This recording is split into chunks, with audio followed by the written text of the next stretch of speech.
ang mga kwento ng pag-ibig, kwento ng buhay at kwento ng pag-asa dito sa Barangay Love Stories. Love Stories.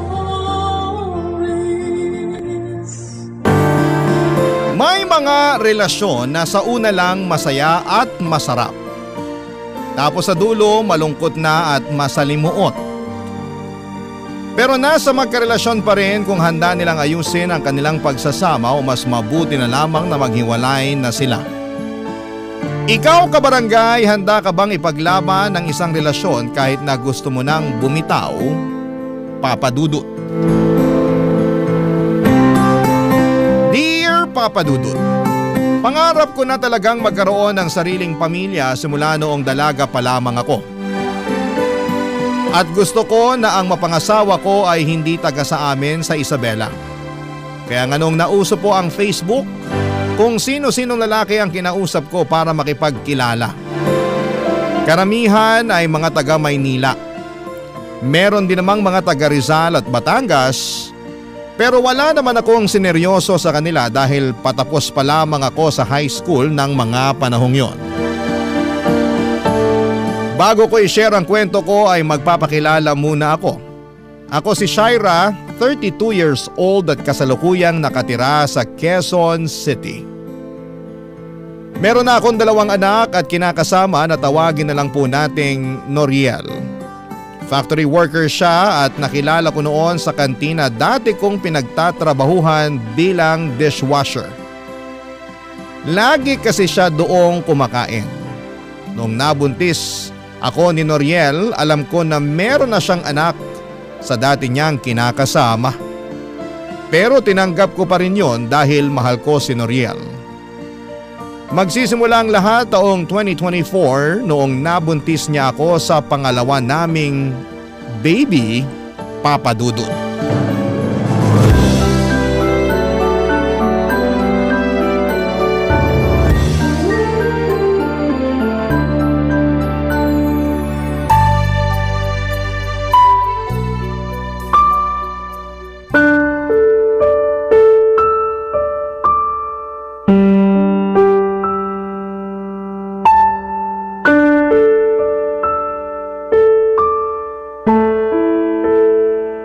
Kamusta? Anong resulta? Ayan o, tignan mo. 2 guhit? Ibig sabihin buntis ka, sweet cake ko. Huwag mo nga ako tawagin ng ganyan, naiirita ako eh. Naiirita ka kasi buntis ka? Oo. Bakit? Blessing kaya yan. Blessing nga, pero kapapanganak ko pa lang, di ba? 3 buwan pa lang yung panganay natin tapos nabuntis mo na naman ako. Dumidede pa nga sa akin yung anak natin. O ano naman? Anong ano naman? Natural, mabubuntis ka kasi may nangyayari sa atin. Oo nga, pero sabi ko diba ayoko pang magka-baby tayo. Labo mo naman eh. Di mo kasi naiintindihan, lalo hindi ikaw ang nagbubuntis. Hindi talaga, dahil trabaho niyo mga babae magbuntis. Di ka na talaga naawa sa akin no. Alam mong hirap na hirap ako nun sa pagbubuntis sa panganay natin, tapos binuntis mo na naman ako. 3 buwan pa lang walang nangyayari sa atin, tapos init ka na dyan. Ilang beses ko nang nasabi na hindi pa ako handa. Na ayoko pa. Lalo pa dumidede pa yung panganay natin pero hindi mo ako pinakinggan. Tinuloy mo pa rin. Ginalaw mo pa rin ako kahit labag sa loob ko. Pinagbigyan kita pero nakiusap ako na wag mo akong bubuntisin pero hindi ka nag-ingat. Hindi ko nakasalanan yun. Sana uminom ka ng pills para hindi ka mabuntis. Tapos ako ngayon sisisihin mo. Ayos ka rin talaga eh. Uminom naman ako pero ang daming komplikasyon sa akin. Diba sabi ko naman sa'yo yun? Grabe ang sakit ng ulo ko, kulang na lang iuntog ko sa pader para lang mawala. Hirap pa ako makatulog sa gabi at kung ano-ano pang pangit na bagay yung mga naiisip ko. Dagdagan mo pa yung puyat sa pag-aalaga sa anak natin at mga gawaing bahay. Inggit na inggit nga ako sa'yo kasi palagi na lang mahimbing ang tulog mo sa gabi. Tapos ikaw pa ang galit pag iniistorbo ko ang tulog mo dahil lang gusto kong magpatulong sa pag-aasikaso sa baby natin. May trabaho pa kasi ako kinabukasan nun. Ikaw kaya pumasok na puyat, sige nga. Di mo kasi alam na bantay sarado kami ng bisor namin. Bawal aantok-antok sa production. Kaunting mali mo lang, siba ka. At yun ang iniiwasan ko dahil kawawa tayo. Sana naisip mo man lang yun. Lagi kong iniisip ang kapakanan mo, kung anong mararamdaman mo. Pero ako ba? Kahit konti iniisip mo rin? Ano bang klaseng tanong yan? Sagutin mo na lang. Malamang oo. Kaya nga ako nagsisikap sa pagtatrabaho para sa'yo at sa anak natin. Talaga lang ah. Para ka namang sira eh. Sira na kung sira. Pero para sa akin, hindi totoo yung sinasabi mo. Kasi kung totoo na iniisip mong kapakanan ko, hindi mo ako agad bubuntisin. Wala kang awa sa akin? Akala mo ganun lang kadaling mag-anak? Kung makapagsalita ka parang di natin anak yung dinadala mo ah. Paano na lang pag lumaki ang batang yan at nalaman niya na ayaw mo sa kanya? Ano na lang mararamdaman niya? Hindi ko sinabi na ayaw ko sa anak natin. Ang akin lang, hindi pa to yung panahon para magbuntis na naman ako. Hindi ka ba nakakaintindi? 3 buwan pa lang yung panganay natin, Noriel. Hindi naman kagad lalabas yung pangalawa natin. May ilang buwan pa para lumaki yung panganay natin. Hirap sa'yo, masyado kang OA. Ako pa talaga yung OA? Eh sino pa ba? Alam nga namang nanay ko tayo lang naman nag-uusap dito. Oh, isa pa yung nanay mo. Oh, anong ginawa sa'yo ng nanay ko? Baka pag nalaman niyang buntis na naman ako, may masabi na naman siya sa akin. Kagaya nung unang beses na nabuntis ako. Pabayaan mo na si nanay. Ganun lang talaga yun. Masyado madaldal pero wala namang ibig sabihin yung mga sinasabi niya. Hindi mo ba nakikita na tuwang-tuwa naman siya sa apo niya nung pinanganak mo? Sigurado ako matutuwa lang din yun pag nalaman niyang buntis ka. Oh, duda ako dyan sa sinabi mo. Parang hindi mo naman kilala nanay mo. Kilala ko siya kasi nanay ko siya. Ikaw ang baka hindi nakakakilala sa kanya. Ay, ewan ko sa'yo. Kahit ano talagang sabihin ko, wala akong boses pagdating dyan sa nanay mo. Hirap sa'yo lahat ginagawa mong issue. Una yung pagbubuntis mo. Tapos ngayon nanay ko naman. Wala ka talaga sa hulog eh.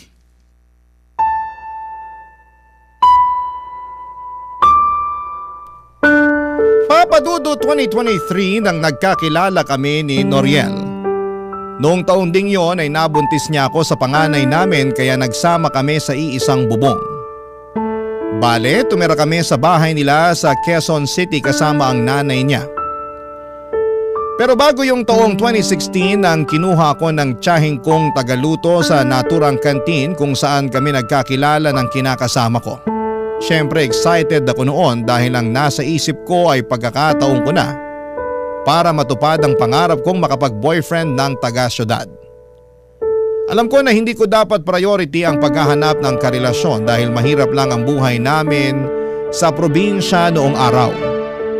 Ni hindi na nga ako nakatungtong sa kolehiyo kahit gustuhin ko pa.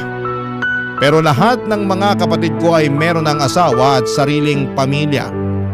Ako ang bunso sa aming 5 at matagal nang hiwalay ang mga magulang namin. Laking lola kami pero namatay na rin siya noong 2016 kaya nga tuwang-tuwa ako nang papuntahin ako sa Maynila ng tiyahin ko para magtrabaho dito.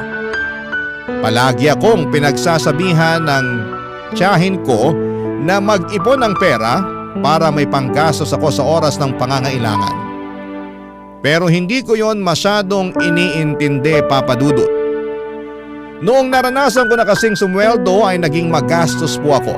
Tapos kung sino-sino pa ang dinidate kong lalaki na nakikilala ko lamang online. Kaya nga may reputasyon ako na maharot sa mga mata ng tiyahin ko. Pero hinayaan na lamang nila ako dahil nasa tamang edad na raw ako. Kaya nga noong nabuntis ako at nagsama kami ni Noriel, ay hindi ako makareklamo ng todo sa kanya tungkol sa estado ng buhay namin. Noong isang beses kasi na nagsabi ako sa kanya ay sinisi lamang niya ako dahil masyado raw akong mapusok at hindi marunong makinig sa kanya. Na kung humanap lang daw ako ng lalaking marunong magdala ng pamilya ay hindi ko maranasang mas maghirap pa. Kaya nga wala na akong nagawa kundi ang pangatawanan na lamang ang bunga ng mga naging desisyon ko, Papa Dudut. Ewan. Hindi yata talaga ako siniswerte sa buhay lalo na sa kinakasama at dumagdag pa sa stress ang nanay niya na palagi akong inaaway kahit na wala naman akong ginagawang masama sa kanya, Papa Dudut.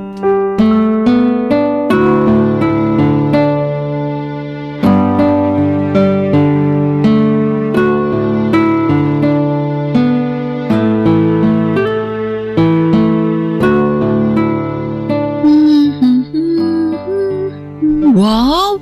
Ang cute naman ng damit ng baby niya. Kaninong baby niya? Kayo po pala, Nay. Oh, ako nga.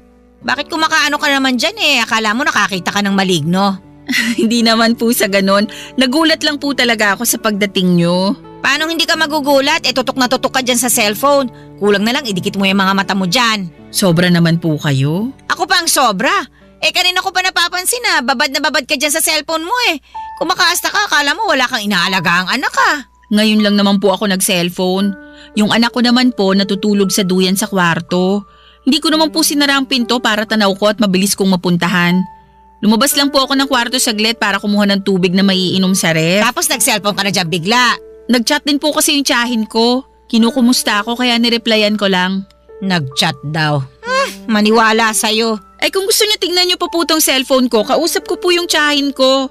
Oo na. Pero may pasabi-sabi ka pa dyan na cute ng damit ng baby. Pinag-uusapan niyo rin ba ng tita mo yun? Ay, yun po ba? Hindi po. Nakita ko lang sa Facebook nung nagbukas ako ng account. Sinasabi ko na nga ba Puro ka Facebook. Wala naman po sigurong masama doon lalo't ngayon lang naman ako nag-Facebook, Nay. Kahit ano pang sabihin mo, hindi maganda sa isang nanay na katulad mo yung puro ganyan ang inaatupag. Dapat ang ginagawa mo pag hindi mo inaalagaan yung anak mo, naglilinis ka ng bahay. Tingnan mo, napakaraming hugasin sa lababo. Ako pa bang hinihintay mo maghugas ng mga yan? Hindi naman po, pero mamaya ko na sana huhugasan yung mga pinggan. Masakit pa po kasi yung balakang ko at medyo nangangalay yung mga binti ko. Sus, kunwari ka pa. Sabihin mo, nagdadahilan ka lang para hindi makapaghugas. Style mo, bulok. Hindi naman po ako nagdadahilan. Hindi raw, pero halatang halata naman sa'yo. Inoobserbahan lang kita, Shaira. Pinagpapasensyahan lang, lalo at buntis ka sa panganay niyo ni Noriel ko. Tapos ngayon, nagpabuntis ka na naman sa anak ko para makatakas sa mga gawaing bahay. Ayos ka rin talaga no? Hindi ko naman po ginustong mabuntis ulit. Si Noriel po ang sisihin niyo kung bakit buntis na naman ako. Aba, at bakit ko naman sisisihin yung anak ko? Siya po kasi may kasalanan. Sa totoo lang, ayoko nga po munang sundan yung panganay namin lalo 3 buwan pa lang siya. Kaya lang masyadong mainit si Noriel. Tapos nagtatampo pag hindi ko pinagbigyan. Malamang, may pangangailangan yung anak ko. Alam ka naman sa ibang babae niya hingin yung pangangailangan niya kasi ayaw mo siyang pagbigyan. Hindi naman po sa ganun pero nag-usap naman kami na hindi pa ako handa. Sa kakaunting panahon lang naman ang hinihiling ko para makarecover yung katawan ko sa panganganak. Pero hindi naman siya nakinig. Ganyan talaga ang mga lalaki. Kaya nga dapat handa ka ano man ang mangyari. Tsaka kasalanan mo rin naman May iniinom kang pills, di ba? Meron po pero tinigilan ko na bago pa may mangyari sa amin ni Noriel. Oh, ayan. Hindi namin mo rin. Kasalanan mo rin talaga yan kasi alam mong buntisin ka pero nagpagalo ka ng walang proteksyon. Hindi po kasi maganda yung epekto sa akin ng pills. Di sana sumubok ka ng ibang proteksyon. Hindi lang naman pills ang pwede mong gamitin para hindi ka mabuntis Alam ko naman po, kaso nakakatakot Natatakot ka naman saan? Sa pwedeng maging epekto nun sa katawan ko. Marami po kasi ako nababasa na horror story sa Facebook na galing din sa kapwa ko nanay tungkol sa mga contraceptive na gamit nila. Bakit ako nun? Wala naman nangyari sa akin nung nagpaturok ako Hirap kasi sa'yo masyado kung mapaniwalain sa mga nababasa mo sa Facebook. Iba-ibang katawan ng mga babae. Tsaka kung pumalpak yung unang ginamit mo, di magpalit ka ng iba. Subok lang ng subok hanggang mahanap mo yung hiyang sayo. Ganon yon. Papadudod simula pa lang noong tumungtong ang mga paa ko sa bahay ni Noriel ay pinagtaasan na talaga ako ng kilay ng nanay niya. Buntis na kasi ako noon nang dinala ako sa bahay nila at pinakilala ako ng kinakasama ko sa kanyang nanay. Sinabi lang sa akin ni Noriel na may pagkamasungit ang nanay niya pero kuhanin ko na lang daw ang loob para magkasundo kami. Siyempre ang gusto ko ay magkaroon ng maayos na relasyon sa nanay ng kinakasama ko. Pero kahit na anong subok ko sa simula pa lamang ay mukhang ayaw talaga sa akin ang nanay ni Noriel. Madalas niya akong angilan na parang isang dragon na anumang sandali ay bubuga ng apoy. Ang dami rin niyang sinasabi, kumilos man ako o hindi sa bahay nila. Nung ipinagbubuntis ko nga ang panganay namin ni Noriel ay nahirapan talaga ako ng husto kaya kinailangan kong tumigil sa pagtatrabaho. Pinayuhan ako ng doktor na huwag masyadong kumilos pero hindi yon maintindihan ng nanay ng kinakasama ko. Papadudot lagi niya akong inuobliga na maghugas ng pinggan at maglaba. Kasi nakikitira lang daw ako sa pamamahay nila. Yun din ang rason kung bakit takot na takot akong magbuntis sa pangalawa namin. Bagay na hindi naman maintindihan ni Noriel na mga panahong nagsasama kami sa bahay nila, Papa Dudut. Barangay Love Stories. Barangay Love Stories. Papa Dudut, may 6 na taong gulang na anak si Noriel sa dati niyang kinakasama na sinusuportahan din niya ng mga panahong yon. Kaya ang maliit niyang sweldo mula sa pagpa-factory worker ay nahati sa anak niya sa una at sa amin.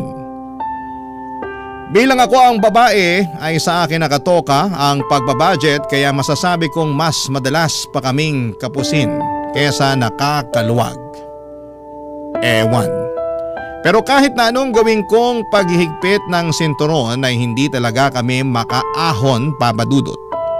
Kaya naman takot na takot akong magbuntis noon dahil sigurado na lalo kaming malulubog sa kahirapan. Alam ko naman sa sarili ko na mahal ko si Noriel, kaya nga lang ay lagi kong sinasabi sa kanya ang mga pangarap ko at gustong mangyari sa pamilya namin. Nagkasundo pa nga kami na kapag malaki-laki na ang panganay namin ay babalik na ako sa pagtatrabaho para makatulong sa kanya. Kaso'y nabuntis niya ulit ako nang wala sa oras. At kailangan na lang naming pangatawanan ang magiging baby namin habang nagpapatuloy sa buhay, Papa Dudut. Pero aminado ako na may mga gabi pa rin na binabagabag ako ng aking mga takot para sa magiging buhay namin sa hinaharap.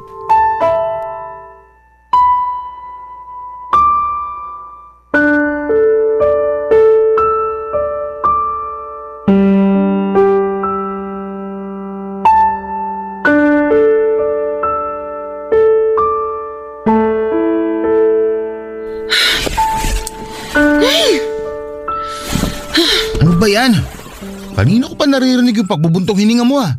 Kita mo natutulog na yung tao eh. Sana all natutulog. Ako rito hindi pa eh. Kasalanan ko ba yon? Pikit mo ang mga mata mo. Kung ganun lang kadali yon, sana kanina pa ako tulog. Ano ba kasing problema mo?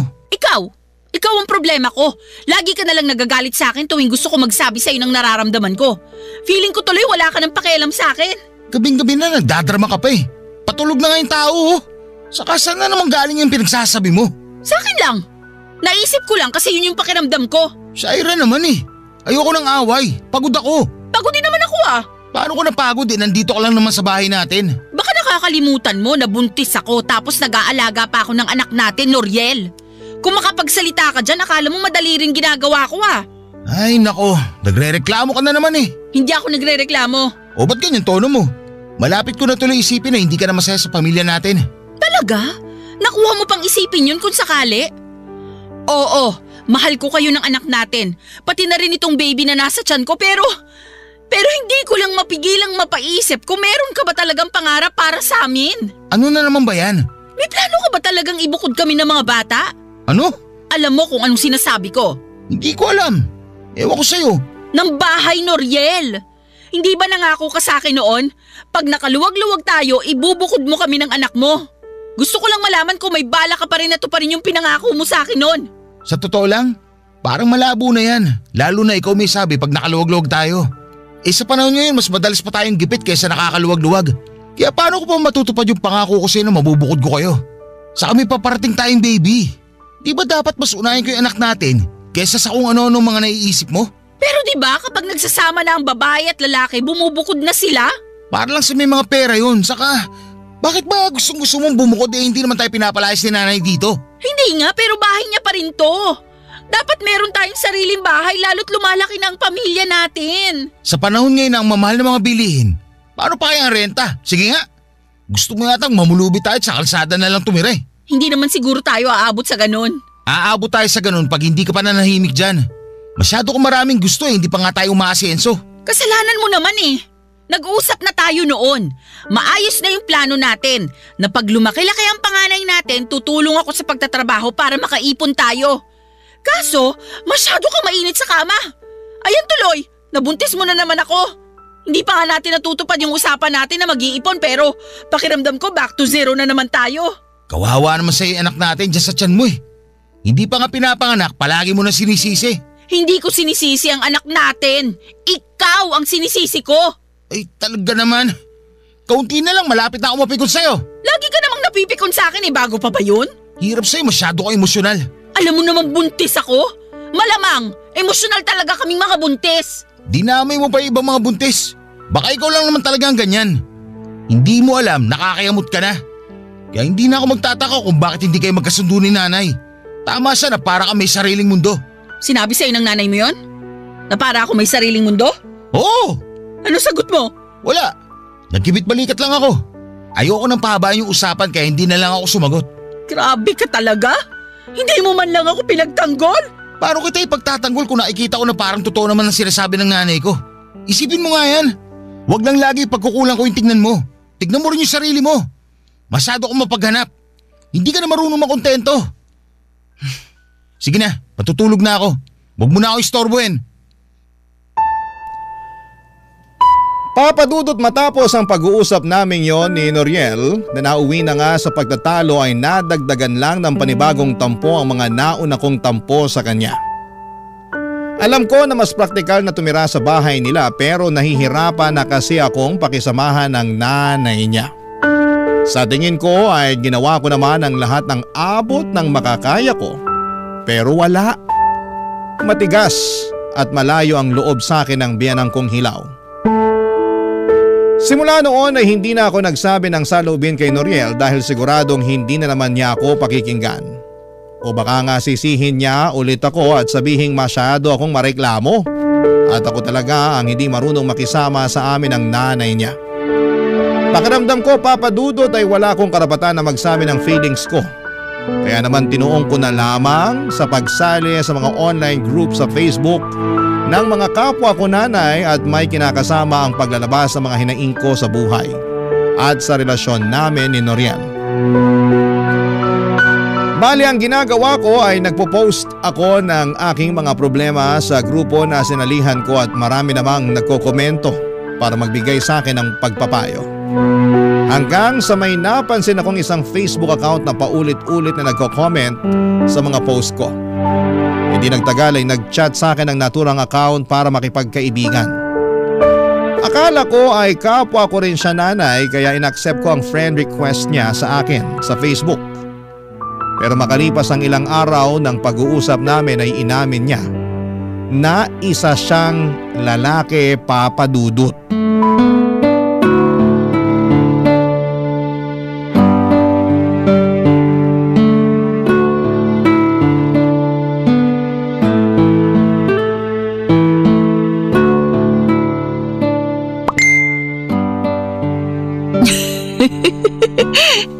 Hindi lang pala siya magaling magpayo, marunong din magpatawa.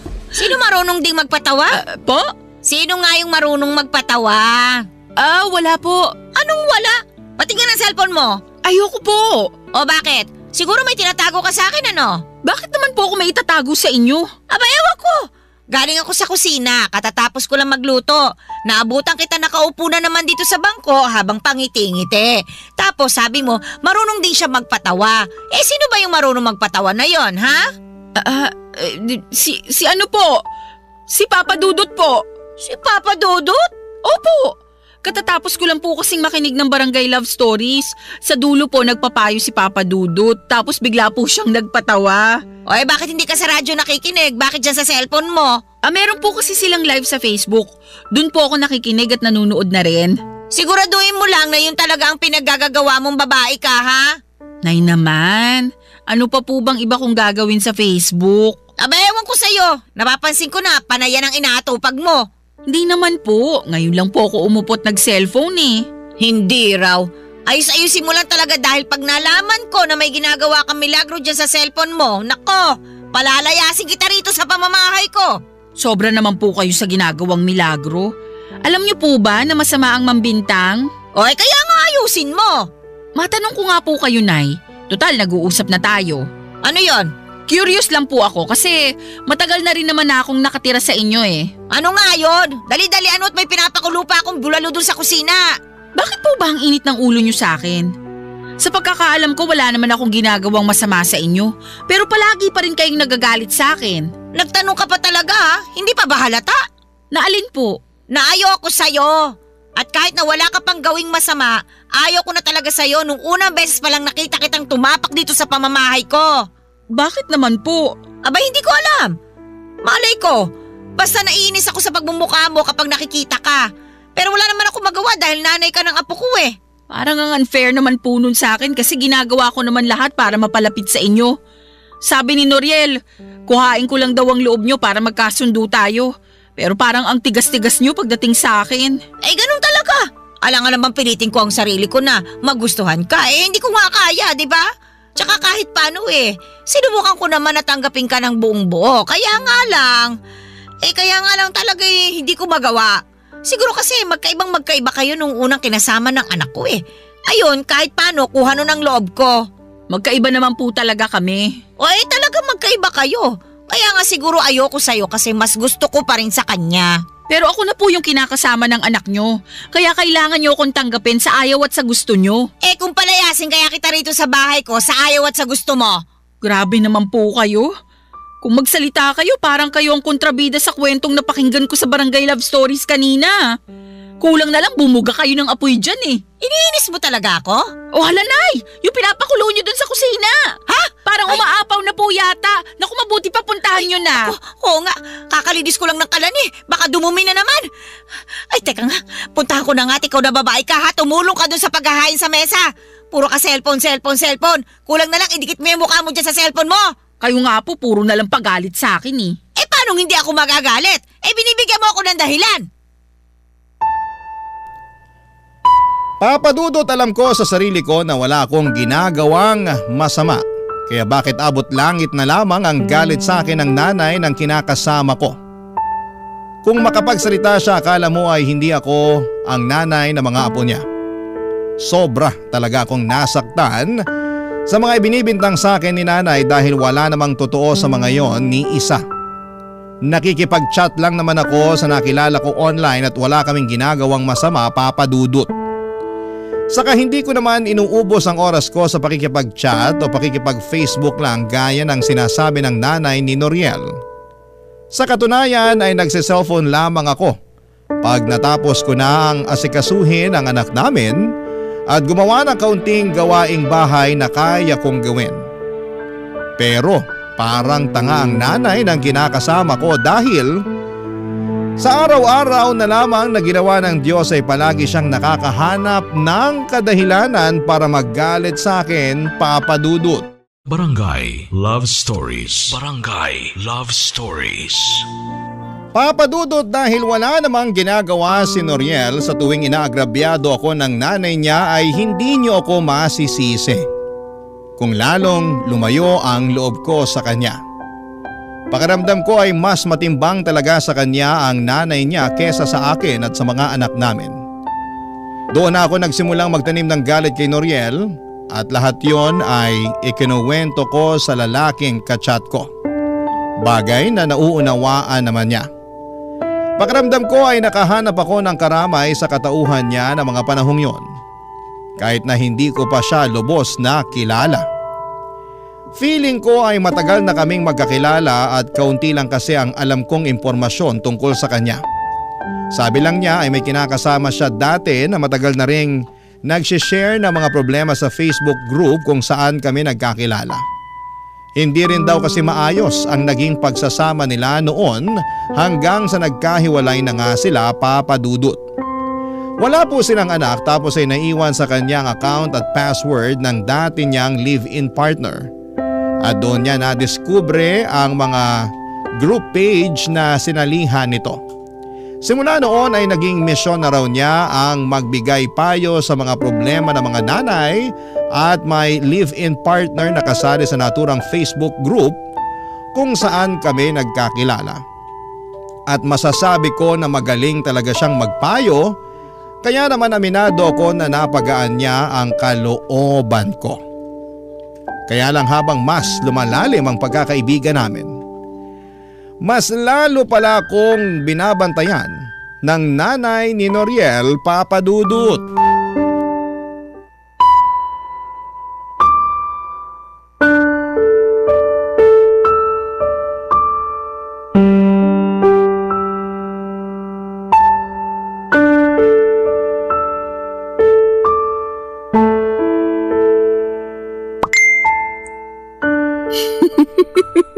Grabe, panalo talaga mga hirit niya.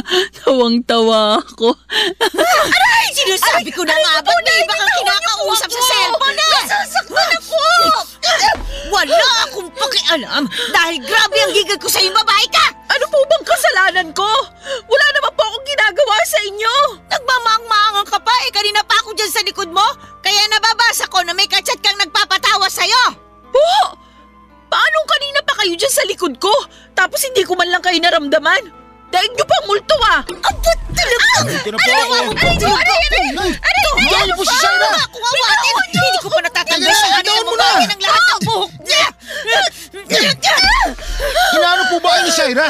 Bakit hindi mo tanongin niya magaling mo kinakasama kung bakit ako gigil na gigil sa kanya? Noriel! Sinasaktan ako ng nanay mo wala naman akong ginagawang masama sa kanya. Wala raw! Abay, napakasinungaling mo ah! Nagsasabi po ako ng totoo. Hindi ako nagsisinungaling. Ano ba kasi nangyayari dito? Ano pinag-aawayan nyo? Yang kasing kinakasama mo, may kung sinong chinachat sa cellphone niya. Akala niya siguro hindi ko siya inoobserbahan. Kunwari pa na nakikinig kay Papa Dudut, pero meron naman palang ibang inaatupag. Totoo ba yun, Shaira? Hindi yun totoo. Anong hindi totoo? Oh, bakit hindi mo may pakita sa akin yung cellphone mo? Ha? Pakita mo dyan sa anak ko para magkaalaman na. Sige, kapag mali ako, ipapaputol ko itong dila ko ngayon din. Oh, ano pang hinihintay mo, Noriel? Kunin mo yung cellphone ng babaeng yan. Akin ang cellphone mo! Ha? Ayoko nga. Anong ayaw mo? Akin ang sabi! Bakit ba kasi kukunin mo? Di parang lumalabas na naniniwala ka sa sinabi ng nanay mo. Maniniwala talaga sa akin si Noriel dahil nanay niya ako. Tsaka bakit ako magsisinungaling? Sige nga. Dahil galit kayo sa akin at gusto niyong lumayas ako sa pamamahay ninyo. Kaya nga mas nabigyan ako ng rason ngayon na palayasin ka. Akin ang sabi yung cellphone mo, Shaira! Titingnan ko lang naman. Kung hindi totoo yung sinasabi ni nanay, o hindi wala na tayong problema. Please, Noriel, huwag mo nang kunin yung cellphone ko. Akin na yung cellphone ko, Noriel. Hindi ko pa talaga agaw sa'yo, hindi mo pa ibibigay. Akin na yan. Hayaan mo na munang tingnan ng anak ko yung cellphone mo. Tingnan mo na, bilisan mo. Nandiyan sa messenger niya. Teka, ito na nga po. Oh, ano? Tama ako, di ba? May kachat nga na ibang lalaki yung magaling mo kinakasama. Sino to kausap mo, Shaira? Wala yan. Anong wala ka dyan? Tingnan mo nga, nagbibiroan pa kayo. Napakasinungaling mo. Oh, yan! Yan ang dapat sa'yong malandi ka. Hindi pa ako malandi. Wala akong ginagawang masama sa anak nyo. Noriel, maniwala ka sa akin. Wala akong nilalanding iba. Paano pa ako maniniwala sa'yo? May ebidensya na, oh. Tingnan mo, ang tagal-tagal nyo na pala nag-uusap. Kinukwento mo pa sa kanya yung mga problema natin. Bakit? Nagpapaawa ka? Gusto mo kampihan ka niya? Kasi nagkukulang na ako sa'yo bilang kinakasama tatay ng mga anak natin. Hindi yun ganon. At saka magkaibigan lang kami. May kaibigan ba na nag-good night at nag-good morning sa isa't isa? At nagpapaalalahanan ko kumain, ha? Pwede ba? Huwag mo na akong gawing tanga, Shaira. Napakasinungaling mo talagang babae ka.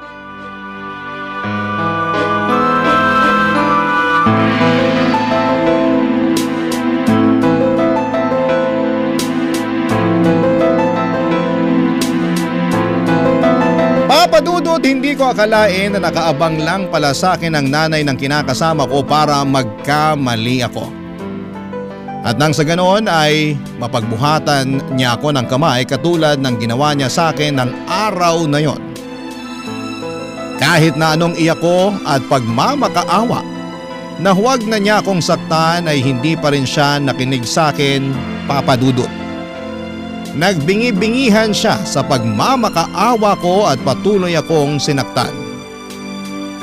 Pero ang higit na mas masakit sa akin ay ang pagkampi sa kanya ni Noriel, Papadudod. Guilty din naman ako at hindi ko alam kung paano ko ipagtatanggol ang sarili ko dahil may ebidensya na nakikipag-chat ako sa ibang lalaki online. Bagamat wala namang kaming ginagawang masama ay hindi pa rin ako pinaniwalaan ng mag-ina. Ipinilit nila, lalo na ni Noriel, na nanlalalaki ako at makapal daw ang aking mukha. Yun na rin ang simula ng panlalamig ng kinakasama ko sa akin dahil kumbinsido siya na may iba na ako. Isama pa ang sulsol ng nanay niya Simula noon ay tinigil ko na ang pakikipag-usap ko sa chat at blinako na siya sa messenger ng walang paalam.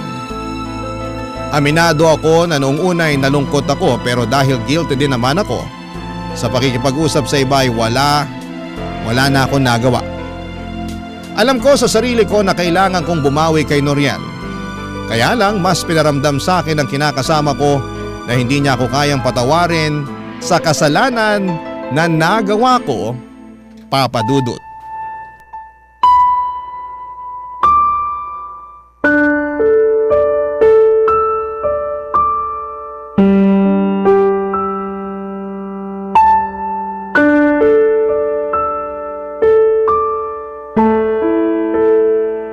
Alis na ako. Baka matraffic pa ako pagpasok. Noriel, sandali! Bakit ba? Teka lang, mag-usap muna tayo. Ano mag-usap? Hindi ba narinig sinabi ko? Baka matraffic ako pagpasok sa trabaho. Lunes pa naman ngayon. Palibasa wala kang alam kasi ikaw nandito ka lang sa bahay. Sobra ka naman. Totoo naman eh. Hindi ka nagtatrabaho sa atin. Ako naman hindi ba? Tapos nandito ka lang sa bahay at wala ka namang ibang ginawa kundi mag-cellphone. Baka nakakalimutan mo nag-aalaga rin ako ng anak nating panganay. Dapat lang para naman may silbi ka. Ha? Anong may silbi? Sa lagay tagapag-alaga na lang ng anak natin yung papel ko sa mundo? Oo, dahil ikaw ang nanay ng anak natin. Pati na rin yung baby nasa tiyan mo. Alam mo, huwag ka na magsimula ng drama dyan dahil bubuwis lang ako sa pagmumukha mo. Kunwari ka pa na mabait. Yung pala pag nakataligod ako may ginagawa ka milagro. Wala sabi akong ginawang milagro. Wala akong ginawang masama. Lukoy mo lelang mo. Tigil-tigilan mo ko dyan sa kasinungalingan mo, Shaira. Pasalamat ka, buntis ka, kundi. Kundi ano? Sasaktan mo na naman ako katulad ng ginawa mo sa akin nung isang araw? Hindi naman kita sinaktan nun ah. Sinampalang kita. Hindi pa ba pananakit ang tawag mo doon? Normal na reaksyon lang yun ng taong galit. Dahil nahuli ko lang naman na kinakasama ko na may kinakausap na ibang lalaki sa cellphone. Sige nga, kung ikaw nasa posisyon ko, ano mararamdaman mo? Magiging masaya ka ba? Magpapaparty ka ba kasi nalaman mong gumagawa ako ng kalokohan? Siyempre hindi, pero ilang beses ko bang dapat sabihin sa'yo na magkaibigan lang kami nung lalaking kausap ko sa chat? Wala kaming ginagawang masama. Hindi ako nagloko sa'yo. Hindi pa, pero papunta na rin yun doon. Akala mo yata talaga tanga ako no? Akala mo pinanganak ako kahapon. Akala mo palalagpasin ko na lang yung kinakasama ko na may kinakausap na ibang lalaki. Binasa ko kaya lahat ng usapan nyo kaya alam ko nagsusubo ka sa kanya. Lalo na pag may problema tayo. Nakakadiri ka. Malandi! Alam ko sa sarili ko na hindi ako malandi dahil hindi ko nilandi yung kausap ko. Alam mo rin yan kung totoong binasa mo nga lahat ng usapan namin. Saka matanong nga kita ha? Bakit sa palagay mo sa kanya ako nagsusumbong tuwing may problema tayo imbis na ikaw mismo ang kausapin ko? Sige nga, sagutin mo. Ewan ko sa'yo. Ewan mo sa akin? Yan! Yan yung dahilan. Ano ba pinagsasabi mo dyan? Na ayaw na kitang kausapin dahil lagi ka nalang galit sa akin. Para kang nanay mo. Manang-manak sa kanya. Ikaw na lang sana yung pwede kong maging kakampi sa pamamahay na to. Pero hindi mo naman yung pinaparamdam sa akin. Tapos lagi mo pang binabaliwala ang nararamdaman ko. Kasi masyado akong emosyonal. Maarte ako, bla bla bla. Sinong gaganahang makipag-usap sa ganyang tao? Sige nga. Hindi pa rin dahilan yun para makipag-usap ka sa ibang lalaki. Hindi nga, pero wala naman kaming relasyon. At hindi ako tanga para paabutin yun sa ganon, lalo't pamilyado na akong tao. Talaga lang ha? May reputasyon ka nga sa tiyahin mo sa pagiging marot. Dalaga pa ako noon. Iba na ngayon na meron na akong mga anak. Para sa akin, wala ka pa rin pinagbago. Nagawa mo nga makipag-usap sa ibang lalaki. Nakakahiya ka. Wow naman, pag kaming mga babae nakakahiya. Pero pag kayong mga lalaking gumagawa ng katarantaduhan, proud pa kayo at sasabihin nyo pa na may pangangailangan kayo. Paano naman kami mga babae? Paano naman ako? Para sa kaalaman mo, may pangangailangan din ako. Pero hindi katawan ng ibang hanap ko, kung hindi pang unawa at pagmamahal. Turingan pa naman na ikaw ang kinakasama ko, pero hindi ko sa iyo yun maramdaman. Tapos sa huli, ako pang lalabas na masama kasi nakahanap ako ng kaibigan at kakampi dun sa lalaking kachat ko? Kahit na ano pang sabihin mo, kagagawan mo pa rin kung bakit mababa na tingin ko sa'yo. Sa tama naman mga sinabi ko, masyado ka emosyonal, masyado ka mahina. Tapos, saka mo isisisi pagkukulang na sinasabi mo, masyado ka lang talaga mapaghanap. Hindi ka marunong makontento sa kung anong meron tayo. Ang hilig mong gawing komplikado ang sitwasyon. Tapos iiyak-iyak ka dyan, akala mo ikaw ang biktima rito. Lalo ako nabubwisit sa'yo Kaya pwede ba, Shaira? Tigil-tigilan mo ako ha? Papa Dudo, tinalikuran na ako ni Noriel pagkatapos ng pagtatalo namin yon at naiwan akong humahagulhol sa bahay nila. Sa ingay ko ay nagising ang nanay ng kinakasama ko at tulad na lamang ng inaasahan ay pinagalitan niya ako at ininsulto. Tinanong niya ako kung bakit hindi pa raw ako lumalaya sa bahay nila pero sinabi ko na lamang na kung aalis ako ay isasama ko ang anak namin ni Noriel, Papa Dudut. Doon na niya ako tinigilang kausapin dahil mukhang natakot siya na layasan namin sila ng anak ko. Sa totoo lang, Papa Dudut, ako ang mas takot na umalis sa poder ni Noriel dahil wala namang kaming mapupuntahan ng anak ko. Buntis pa ako ng mga panahong yon kaya wala akong nagawa kundi ang manatili sa bahay ng kinakasama ko hanggang mga anak ako. Pero kahit na dumating na ang bunso namin ay nanatili pa ring malamig ang pakikitungo sa akin ni Noriel. Oo, mabait siya sa mga anak namin pero sa akin ay wala na siyang kaamor-amor. Tingin ko ay tagapag-alaga na lang ng mga anak namin ang turing niya sa akin, Papa Dudut. Hindi rin nagbago ang pakikitungo ng nanay niya sa akin, sa katunayan ay lalo pang ang tumalim ang dila nito. Gustong gusto ko na talagang umalis sa pamamahay nila. Pero hindi ko alam kung saan naman pupunta. Sana po'y mapayuhan ako ng mga kabarangay natin sa sitwasyon na kinakaharap ko. Alam ko namang may kasalanan ako pero pinagsisihang ko na yon. Saka bakit lahat na lamang ng sisi ay napunta sa akin? Pagod na ako at aminado akong may mga gabi na hinihiling ko na sana'y mamatay na lamang ako. Maraming salamat po, Papa Dudut, sakaling mapili ninyong i-area ang sulat ko, and God bless sa Barangay Love Stories. And more power sa inyong istasyon, number 1 po kayo sa puso namin. Ang inyong forever kapuso at kabarangay, Shaira. Barangay Love Stories. Barangay Love Stories. Nalilito pa rin sa life ang ating kabarangay. Ano kaya ang maipapayo mo sa kanya? Ibahagi mo yan sa ating comment section para mabasa rin niya. Nagustuhan ng iyong napakinggan? Ituloy yan via live stream sa www.gmanetwork.com/radio. Barangay LS 97.1 4